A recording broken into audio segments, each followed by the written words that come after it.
story has a happy ever after.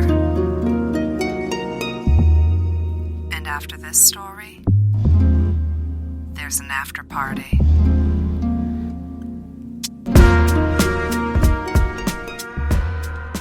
I honestly think that they didn't go for a full-blown Robin Hood angle because they didn't want to piss off Shrek.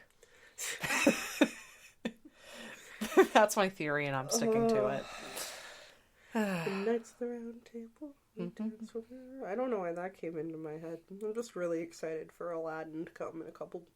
Not the character Aladdin. Food. The food from Aladdin. We ordered Baba falafel rolled, and I'm so excited to have to pause to eat that because it's Same so here. We're marathoning a little bit because if we don't talk about it now, we're going to forget. Neither one of us have aged gracefully. No. We forget shit all the time unless we write it down. Wait, who are you? Mother? Why does my comb out of my hair? I was gonna say that. Okay.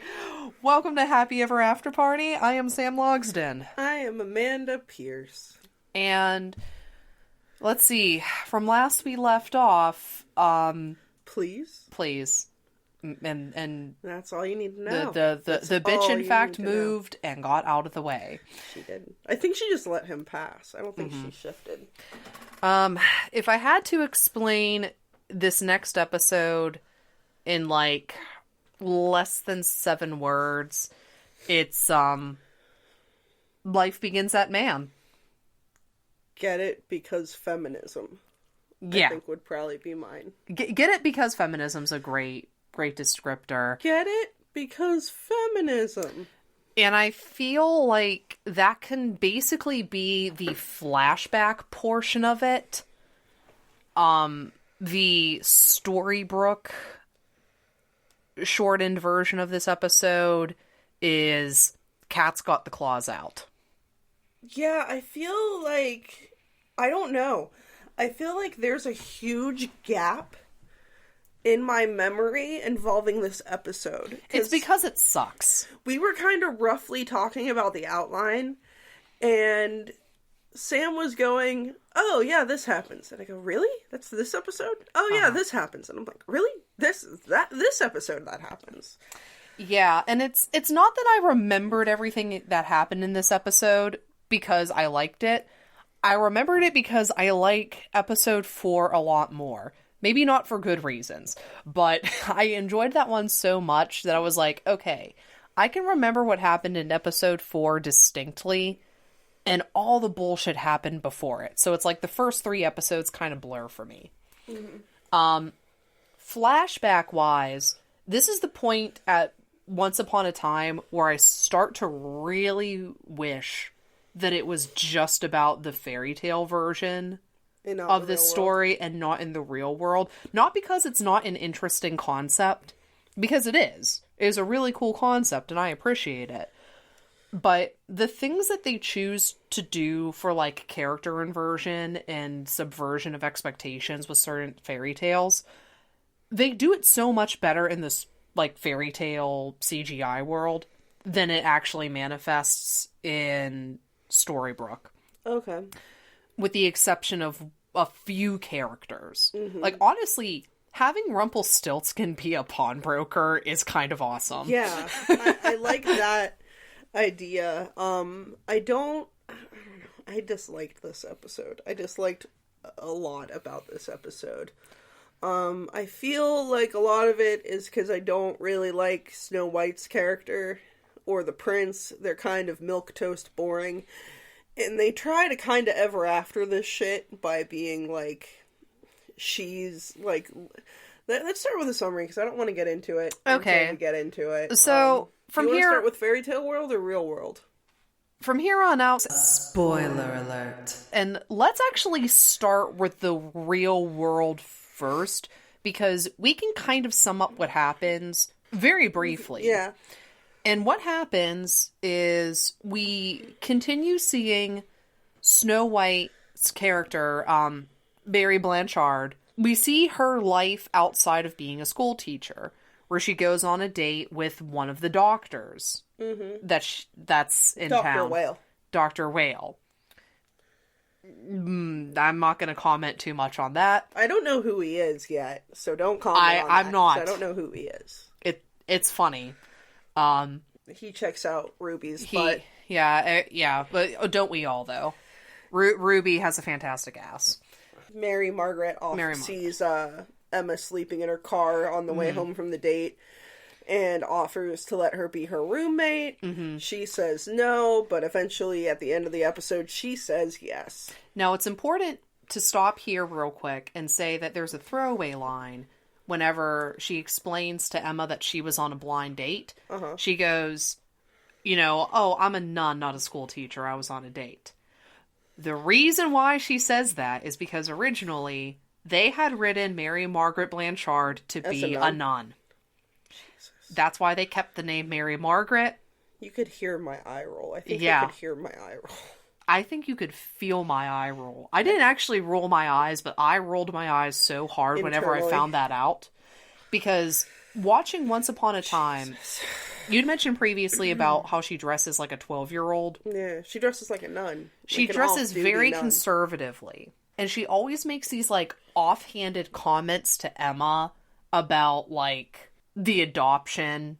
Yeah, okay. And stuff like that. And you hear it a little bit more in this episode of her kind of, like, toning it down.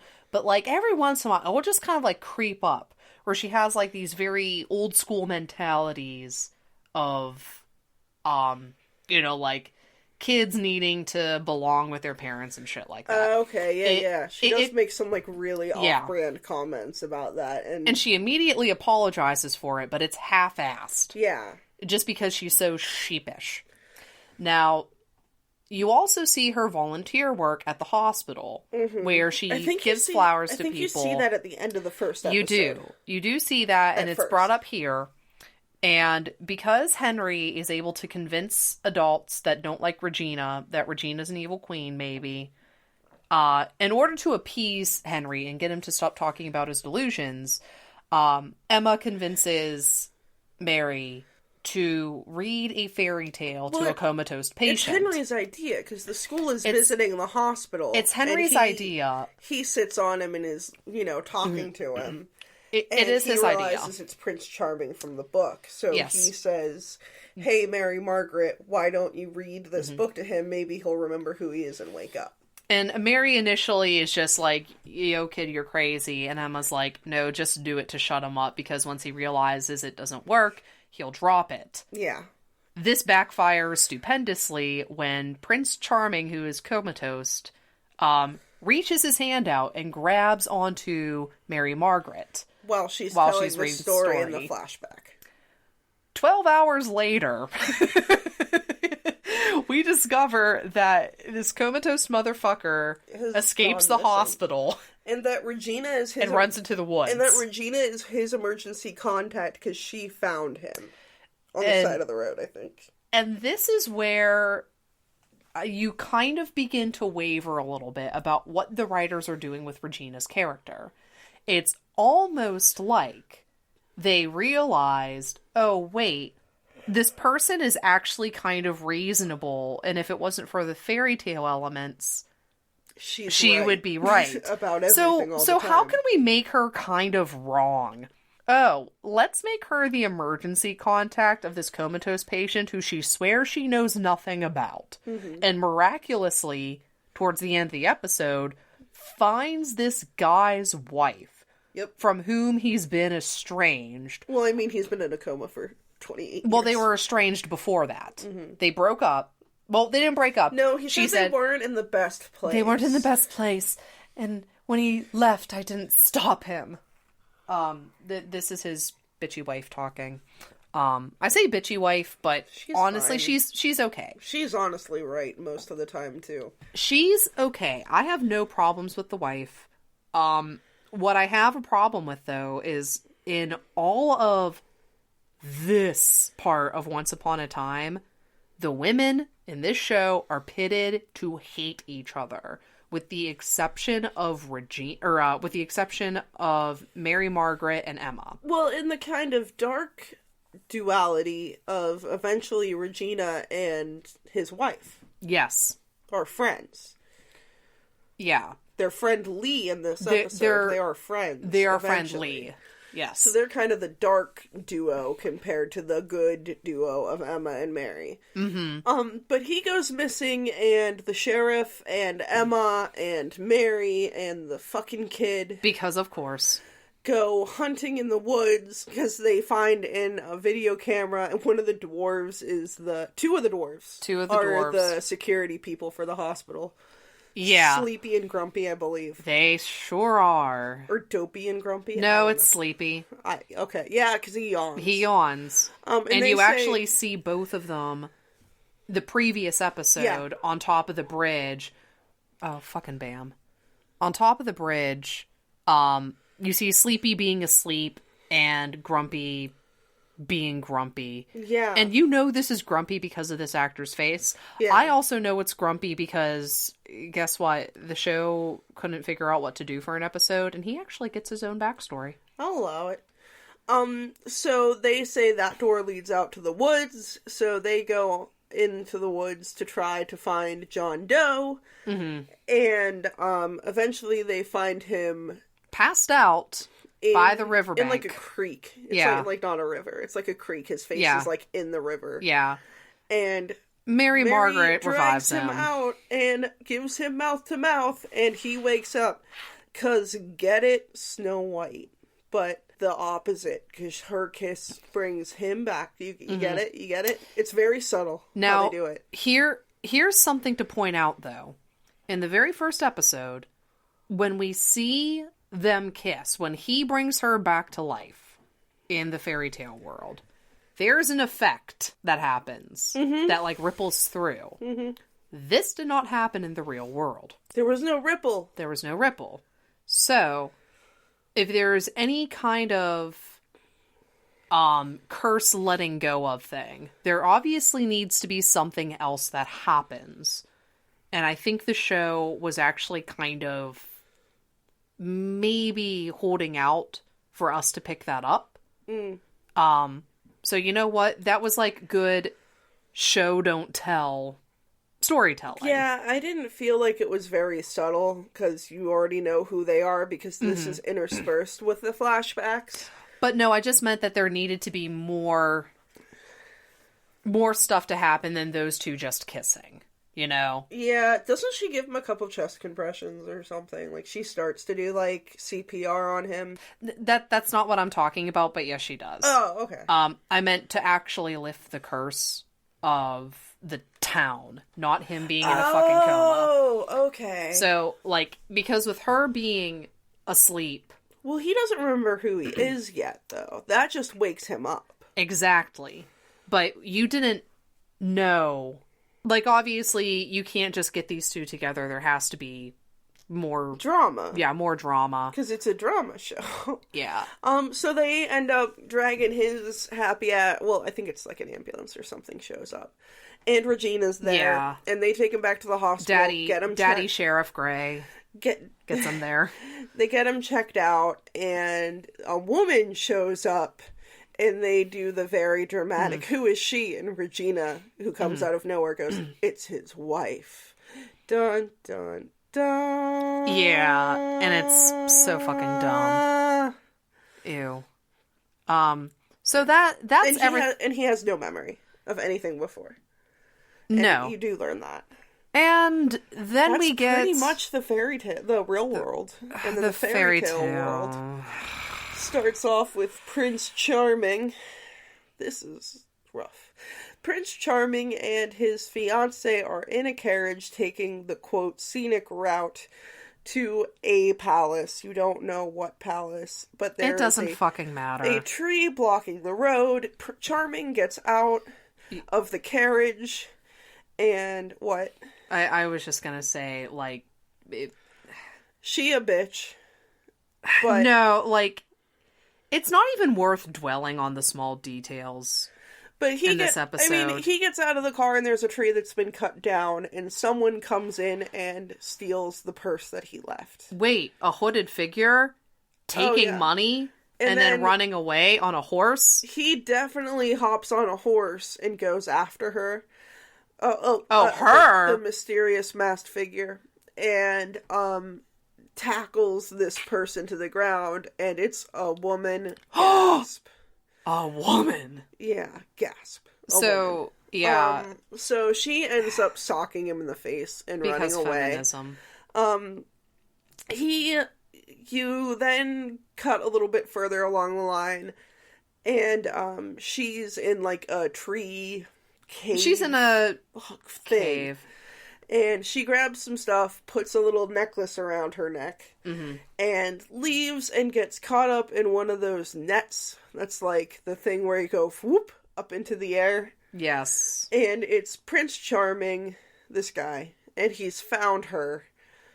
And she starts calling him Prince Charming off the bat, because you're like, oh, you're so charming. And he's like, I have a name. It's very tsundere. And she's like, I'm just going to call you Prince Charming. So she calls him Charming throughout the episode. Now, it's important to remember that in the real world, he's in a coma and is only known as John Doe. Mm-hmm. So get it? It's parallel storytelling. Yeah. Congratulations, writers. You get a fucking cookie. But, so he says, in that bag, where's that bag? The purse you took from me. Oh, And she said, I sold it. And he's like, well, I had a ring for my fiancé in there that I wanted to give her. I need that back. And she's like, okay, I'll take it. Long story short, she's like, I'll take you to the people I sold it to. Longer story, even shorter. She gets they're en route. She gets, he found out who she was. That's how she agrees to help him. Yeah. Whenever he reveals that she's a woman, we don't get any much more information out of his mouth other than gasp, you're a woman. So he doesn't actually know that she is Snow White. But he finds a wanted poster with her face on it. And she is wanted for treason and murder. And larceny, I think. And, yes. And again, pardon me. I'm getting the nastiness of this episode out from my body. Again, we're reminded that she ruined the queen's life. Yeah. And then we get that very pressing question. And did you? Yes. And that's as much as we get. She agrees to help him because she wants to escape the kingdom and live somewhere else. Yeah, it's basically like, hey dude, listen, don't turn me into the queen and I'll get your fiancé's ring back. And in order to do that... His ring that he wants to give his fiancé. Yeah, his dead mother's ring because, it's Disney. You don't know that. You don't know that. Okay, why would he be having his mother's ring if she was still alive? It was like his... I think he said it was his mother's... Did he say? I don't even think he said it was his mother's ring. Yes, he did. It belonged to my mother. Okay. Again, this episode fucking sucked. But they have to go to a bridge. Well, she gets kidnapped first. The queen's men find her. And he has to save her life. But because it was the honorable thing. That's what turns her around a little bit to start liking this here fella, is because he saves her life from the bad guys. Which, okay, I get it. He's supposed to be a blank slate prince who does good things. But she clocked him and sent him down the freaking river. Yeah, whatever. He can't have wanted that ring that badly. Did she clock him? Yeah. Why? She sent his ass down the river before getting kidnapped. Because she went to go get a thing of water. Yeah. So she... That's right. She tries to get rid of him, and he saves her anyway for no other reason than it was the honorable thing. He's Prince Charming. So she sold the jewels and the ring to trolls. So they have to go to the troll bridge. And we're greeted by the worst prosthetics I have seen. Ever. No, not ever. This side of Zombie 2. This side of Troll 2. Same director. Fulci. So, Fulci Matteo. Yeah. Mm-hmm. They go through a whole bunch of bullshit where they're like, he's with me, it's cool. Oh, no, he's not cool. So they end up deciding the trolls don't want to make a deal. They're going to kill them. They find the wanted poster. And they want to get turn Snow White in. But they don't, because there's a MacGuffin, I'm going to turn you into cockroaches necklace that she has. Well, she gets away. And then Prince Charming's about to be beheaded by the trolls. But why would she turn back and do that? Because he did the same thing for her. It's what? It's the honorable thing. Oh, it's the honorable thing. Oh, fuck it. Yeah. So she comes back and she uses the little thing that she put around her neck. She said earlier was bad fairy dust. Make your enemies, like, so small you'll be able to crush them under your feet. She says something like that. It turns them into bugs. You know what happened is I got up to refill my coffee while I was watching this. Uh-huh. And I think I missed that line, and I'm kind of glad I did. She straight up says, like, you'll be able to crush your they'll make your enemies so small you could crush them under your heel or something. Like, it's like... I hate this goddamn metaphorical. Show. No, she it's not. She makes it sound metaphorical, but it literally turns them into bugs. Like Oogie Boogie shit. Cockroaches. The prince steps on one. And they go away, and they split up, and... We're supposed to have this heartache about, them parting because it parallels with what happens in the real world and them being parted by his wife that didn't exist until now. Mm-hmm. Yeah. God, I hated this episode. It just kind of ends with a fart. She tries on the ring because she's like, oh, I'm not a jewelry person, and she tries on the ring and looks at it and then gives it back. I hate this fucking episode. Kiggity, kitty, kitty, cut. Okay, yeah. You know what? I'm gonna actually have to talk about, like, the original Snow White a little bit more. Not by much, because the two biggest changes that really Disney contributed is the departure of what organs the queen wants the huntsman to get, and the names of the dwarves. And Disney wasn't even the first to do that. Mm-hmm. Yeah, there was a Broadway production of Snow White that did that first. Mm. But in terms of, like, taking Snow White, whose main attributes in the fairy tale being vaguely kind to people and crying a lot, and actually giving her a more Robin Hood-like approach and a slightly more mysterious background. I'm not going to hate the show for that, because at least they're doing something. But at the same time, it's like, could you at least make it not Robin Hood? Or if you're going to make it Robin Hood, I understand why they had this episode in where it did.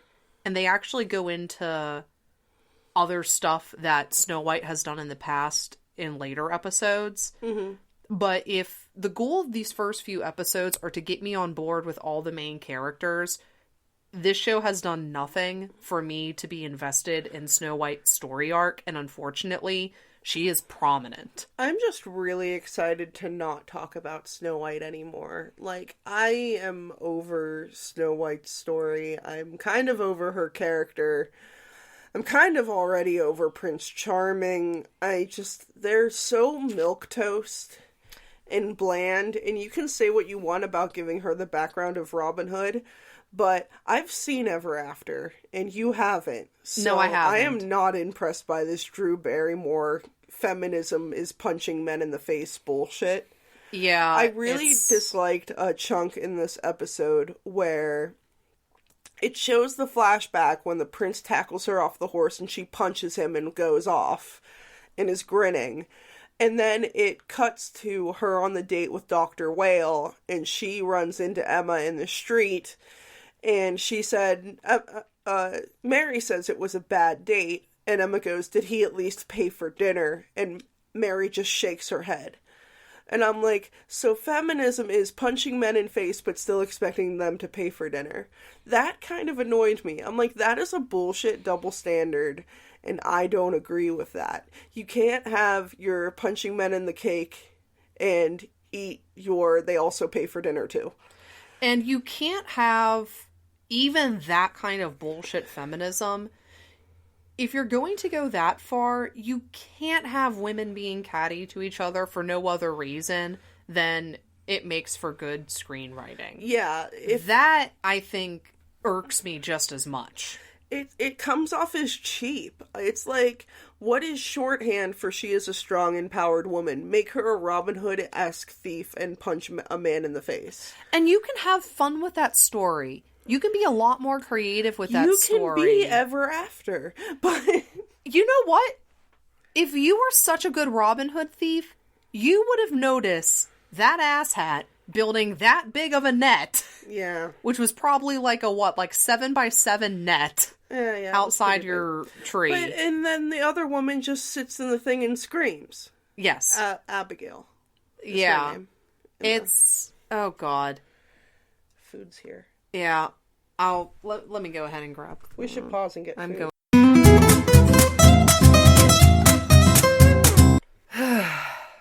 We got to eat some falafel. We took a break. We ate. We're a lot less crabby. And more important, we're just about done talking about episode 3. And this episode sucked. It took a lot out of us. And I think it's only fair to say that when an episode is this bad, and it's followed by an episode that is so good, yeah, I think we kind of need to talk about these back to back. Mm-hmm.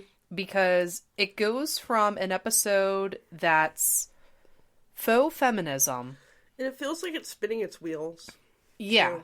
Like somebody took their creative pills. Yeah. When talking about episode 4. You know, it's nice to see a female character with agency. Mm-hmm. And a prince character that, even though he's not on screen for a long time, I stand. Yeah, he's fine. I like him more in the real world almost. Yeah. Than in the fairy tale world.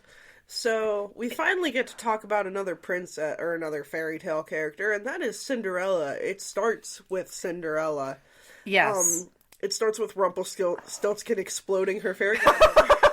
I laughed, and it sucked because I loved her fairy godmother's outfit so much. I loved her boobs. I didn't really notice the outfit. It was like shimmery and gold, and yeah, I remember. It was very reminiscent of Brandy's Cinderella with the fairy godmother's first outfit with Whitney Houston. With Whitney Houston. And then she dies. Yeah, Robert Carlyle explodes her, and then instead of doing the fairy godmother thing, she makes a deal with Rumpelstiltskin for, you find out later, for her outfit and the carriage and everything else, but in exchange, she has to give him her firstborn. Oh, but she doesn't read the fine line, so she doesn't actually know that until after she's married. Yeah, she's married and pregnant, and Snow White's at her party. Yay! And she gets pregnant, and they decide that what they're going to do is try to trap Rumpelstiltskin by getting him to sign a contract and make a deal, because she says she's having twins, and if he wants both, she wants to make another deal for money or something. And he's kind enough to point out that trapping him with magic is still using magic, and it always comes at a price. Magic comes at a price! Yes! We had to do the hand thing. One of these days we might record an episode with cameras. Oh god, no. We might. My face. I know. Both of our face... I'm actually having a really good face day. You were having a good face day, and then, you died. I ate shawarma. And then you didn't eat shawarma. A pita roll. It was so good with baba ganoush. Is my face melting off? A little bit. Where? That's fine. The camera can't see it. But, so yeah, in fairy tale land, we're introduced to somebody who has agency, has a good man, and because magic comes with a price, the man vanishes. Yeah, you don't find out what happened to him. He might have fallen down the well. I'm thinking he might have disappeared into the well. He heard a rustling in the bushes. I think he banging. You know what? I think he banging some fairy ass. He is clapping them fairy wings and cheeks. It turns into Carnival Row really fast. So that's in the fairy tale world. And that's pretty much that, as far as the fairy tale world goes, I believe. And in the real world, much like all these other episodes in the first season, what happened in the past is getting mirrored in the present, especially now with the presence of Emma being involved. Yeah. So Emma runs into a very pregnant young woman who you find out is named Ashley. Boyd. Ashley Boyd. Ashley Boyd. Ashley Boyd. Boyd. Like Cinder. Cinder. Lee Boyd. Cinder and Ash. So she's very pregnant. She's like 17? Yeah. Like 17 or 18. No, because she says she's 17 because Emma says she was 18. No, she's 19. Oh, okay. Maybe. And Emma's like wanting her up. Regardless, because she made a deal with Mr. Gold for him to take her child in exchange for money, something. Yeah, he's going to pay her, and the pregnancy was the cause of her breakup with her boyfriend because his father did not approve of their relationship, and as somebody who has a mother who got pregnant at age 19, that pissed me off a little bit, except for the fact that the father was painted in a negative light. Yeah. And was probably one of the only times I've ever seen Emma's character get like... But, like, the father of the child wanted to do the right thing. The father of the child... He was just overridden by his dad. And that's who I meant. That dad. Yeah. That dad was painted in a very negative light for poo-pooing a young relationship without marriage and a kid. And this episode does something kind of cool. Because what Ashley is trying to do is get away from Storybrooke so she can have this baby and raise it and not have to uphold her end of the deal with Mr. Gold. Long story short, I want to get into something else with this, but she ends up tries to leave Storybrooke, gets into a wreck, goes to the hospital, has the baby. Emma intercepts Mr. Gold trying to take the baby and works out a deal with him saying, I'll owe you an unspecified favor. She gets to keep the baby, and he agrees. So that's pretty much how that ends, is... The girl gets to keep the baby. The father of the baby comes back and says he's going to work with her to raise it. Mm-hmm. And, yeah, that's pretty much it. But this was a really good episode. And by, especially watching it right back to back with episode 3, I apologize for the dog barking in the background. No one can hear it. Yeah, you can. It picks up. Oh, no. Puppy. Yeah. But the thing that this episode does really right that it hasn't done in previous episodes is that it shows both keeping the child and doing your best. It's mentioned she's taking night classes and going to school and stuff. Ashley is. Ruby's friends with her and she mentions that. Mm-hmm. Emma also says something really poignant to her at the beginning of the episode, which is... It's your choice. Yeah, that's what that's what I meant by what I admired in this episode. It shows adoption and choosing to raise a child of an unplanned pregnancy as both valid options. But you have to take responsibility for the fallout of each of those options. While Ashley seems willing to grow up very quickly and become a young mother, it's very clear that Emma didn't. Emma just... It kind of rings a little hollow because of what we know of Emma previously. Going, I know what's best for my son, and blah, blah, blah, blah. Like, all that kind of stuff that kind of invalidates adoptive parenthood. That she would seem to take more of a less hard stance on it. It's just that... It's a little bit of that sanctification of natural motherhood. Yeah, now, going into the lore, this is super important. I like the idea of Cinderella being a person having to choose in both the fairy tale world and in Storybrooke to keep a baby and potentially put it up for adoption. Because the whole story of Cinderella involves wicked stepmothers. This is one of the few stories that has so many iterations around the world that you often hear of Chinese Cinderella or Nigerian Cinderella. Yep. And it's not necessarily because those cultures have appropriated the story. It's because of there's so many basic human... There's a universality to the story. And you can read into it in many different ways of like somebody coming from a very meager background wanting to better themselves. Yeah. But the European version does have this element of, again, having a wicked step family and a very harsh contrast to somebody who is very good-hearted, wanting to ultimately win and be wealthy in the end, and kind of establishing a norm of being pure-hearted and people who have sort of like a divine nature about them deserving what they get. Mm-hmm. So obviously, if you're poor, you've transgressed and you deserved it. Yeah. So there's definitely that element there. But I think it's really important to have a fairy tale character who's known what it's like to not be around their biological parents suddenly being forced to give their kid away under circumstances, and then in the real world having the agency to keep that child.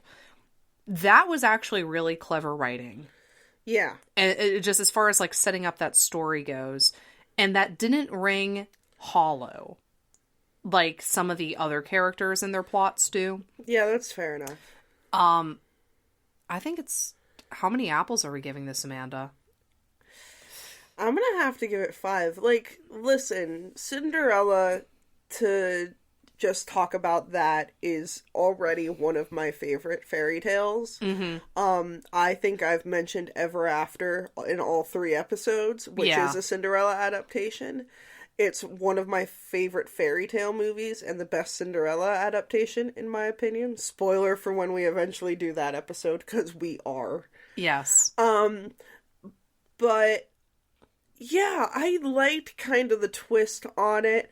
I like that they didn't focus too much on Cinderella's stepmother in the in the fantasy world. You see the stepmother and the stepsisters for a second, and then they're gone. Like, you see them getting into the carriage and going. You don't see them at any other time, because I've about had it with evil stepmothers at this point. And we're going to continue shitting on Regina as a stepmother.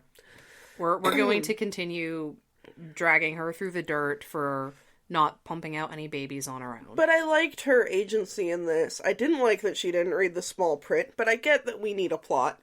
Mm-hmm. And you know what? Suffice it to say, it's probably historically accurate. And she helped trap him in that. She helped trap Rumpelstiltskin in the story. She was by herself. And she was kind of...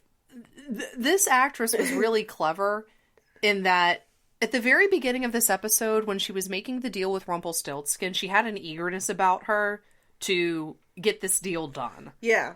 Now, she does the same thing when she traps him, but instead of it being genuine eagerness, there's a subtlety to her acting. Yeah. Her voice changes. Even though what she's saying is the same, she's a lot more confident about what she's saying, and she's not letting on what she really knows or feels. And that works to her advantage/disadvantage. Yeah, I've always liked Cinderella, and I like enough of this bent on it in both the fantasy world and the real world. I'm not mad. So I'm giving it, I'd say 4.5, 5. 4 with a bite? 4 with a bite. Sorry, 5 with a bite. 5 with a bite. I also give this 5 with a bite. Mainly because, like I was saying with episode 3, the fairy tale world makes me wish it just took place in the fairy tale world, because it seems like you have to do a lot of mental gymnastics to subvert a character in the world they already exist in, and then having to subvert it again in our world. That this is the first time that we've seen it happen in these 4 episodes. Good. Done right. Yeah, done right, done competently, and not hypocritical.